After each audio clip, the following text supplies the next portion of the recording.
n'est pas bien. Et visiblement, Dufaux ne relèvera pas Rhys.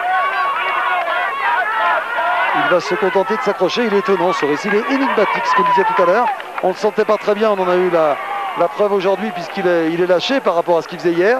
Mais il y a quelques secondes, il nous semblait en grande difficulté. Et le voici qui a lâché Olano. C'est une réaction de grand champion. C'est de l'orgueil. Car ce n'est pas du grand Bjarne Riis aujourd'hui. Il était déshydraté tout à l'heure. Peut-être qu'il a absorbé beaucoup d'eau et commence maintenant à se réhydrater. C'est dur pour... Alors qu'on voit là l'attaque donc du champion. Bjarne Riis aussitôt marqué, comme on dirait au football, par Laurent Dufaux. Oui, voici l'homme de tête dans la foule, dans la dernière montée sur Andorre. On vous a dit 100 fois, ne vous mettez pas à l'intérieur des virages. Parce que le voilà, traverser devant les coureurs, c'est bien, comme ça vous risquez de le mettre par terre. Et ensuite vous courez à côté de lui. Comme ça, si vous trébuchez, il est par terre. Voilà tout ce qu'il ne faut pas faire. Riis tout seul. Riis tout seul. Alors tiens, il nous fait vraiment un final éblouissant. Riis, il a lâché Dufaux.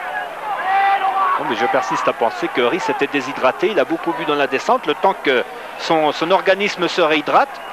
Et il retrouve maintenant de bonnes sensations. C'est un peu tard. Oui, mais il va limiter les dégâts par rapport à Richard Virenque. Et ça, c'est important pour lui. C'est malheureux pour Virenque parce qu'il va se trouver pris entre deux télécoms.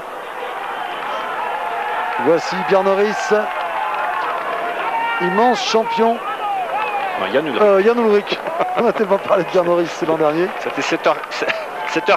Ouais, ça fait 7h52. Ça fait 7h43 de course. Et de commentaires. Jean-Paul Bjarne Riis réalise un numéro derrière.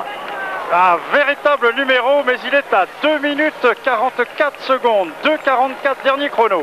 Ah, ça veut dire qu'il y a une 30 entre Virenque Pantani et Bjarne Riis. Voici donc Virenque et Pantani qui ont encore perdu du temps sur Ullrich.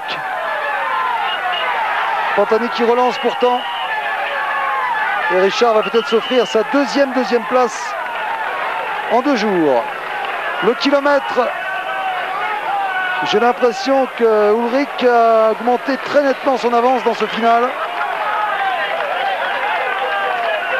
Ce jour, ce 15 juillet 97, sera peut-être une date qu'il faudra retenir dans l'histoire du Tour de France.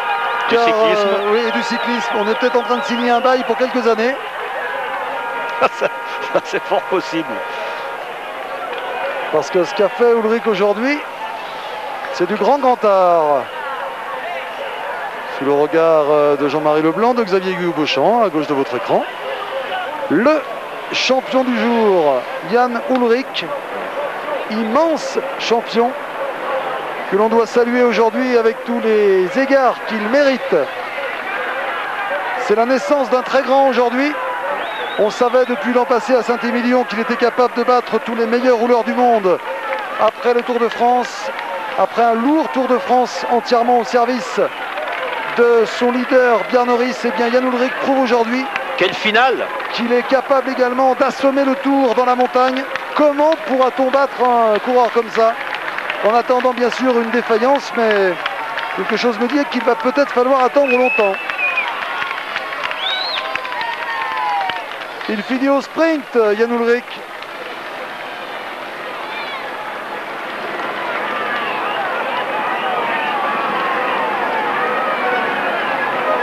Et à noter qu'entre Virenque et Riis, il y avait un petit écart.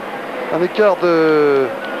Non, entre Virenque et Escartine. Il faudra surveiller Escartine pour le général. Mais on verra tout à l'heure. Pour l'instant, saluons comme il le mérite l'arrivée de Jan Ullrich.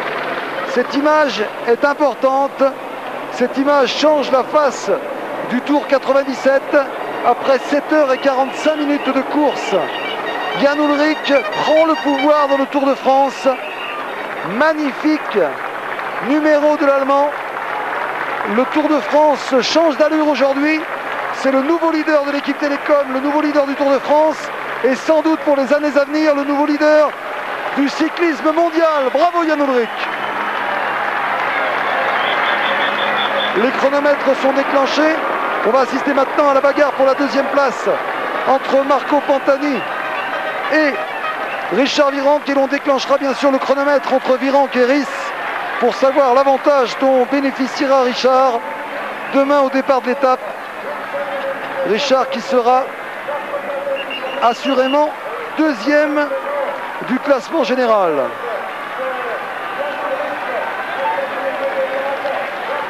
Et Richard qui portera le maillot à pois. Il sera demain porteur du maillot à pois et deuxième du classement général derrière Ulrich Pantani qui accélère encore ici.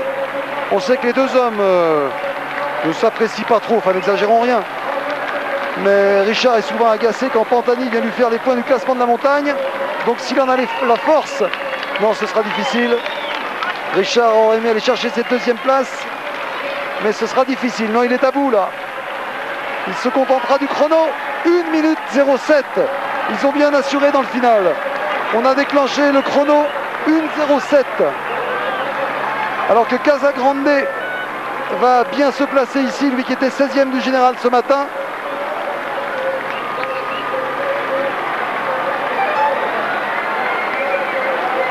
Donc au classement général, Richard est à 2:37. 1:07 plus une 2:37 demain matin. Il sera deuxième à 2:37 de Jan Ullrich. Et on vous donnera aussi dans quelques instants l'avance dont il bénéficiera par rapport à Björn Riis. Björn Riis qui sera lui troisième du général. Olano était en distancé aujourd'hui. C'est bien ce qu'a fait Casagrande, quatrième de cette étape. Ça va faire plaisir aux équipiers de Mario Cipollini. Oh, qu'il souffre, Björn Riis. C'était tout à l'heure un bas-route de champion qu'il a tenté. Mais son allure est révélatrice. Il perd beaucoup de temps.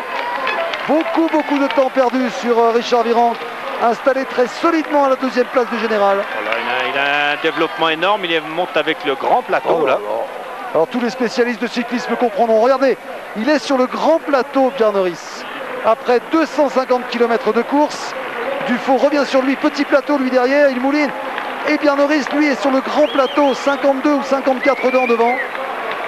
C'est vraiment une image impressionnante. On va calculer pour donner l'écart à Richard Virenque dans quelques instants. Ça va faire bientôt 2 minutes d'écart entre les hommes. Oui.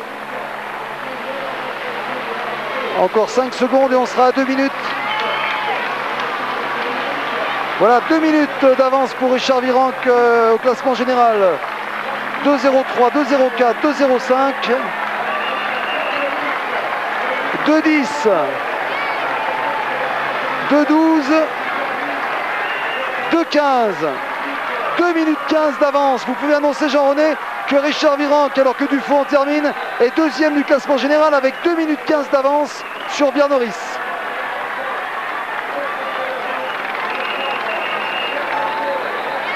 Change. Je lui donne simplement l'écart. Richard, il y a 2 minutes 15 d'écart avec Björn Riis. Voilà, il connaît l'écart et nous allons l'accueillir dans quelques instants. Olano passe ici maintenant avec 3:44 de retard sur Ulrich et 2 minutes 37. Voilà, on est raccord. 2 minutes 37. Alors que c'est une belle performance aussi là pour Luttenberger, l'Autrichien de l'équipe Rabobank. On vous avait dit qu'il y aurait de gros dégâts. On ne portera pas trop attention. Alors que c'est Livingstone, l'américain de l'équipe Cofidis, qui vient d'en finir. Il y a la Rousse encore. Kamenzin, un peu décevant aujourd'hui. Loka qui a fait tant de travail pour Richard Virenque.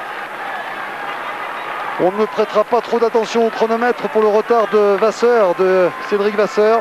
On retiendra l'image du grand champion qui se permet d'attaquer au pied de la dernière difficulté du jour après 240 km de course. Voici ce groupe à 4 minutes 44 avec notamment Sberg, Rousse, Kamenzind, Dojva qui arrive. L'un des héros du jour aussi, il a eu le mérite de se faire voir. C'est bien ce qu'a fait Jean-Philippe Dojva. Lui aussi est tombé les armes à la main. Il a tenté quelque chose. Il savait certainement au fond de lui-même qu'il n'avait que très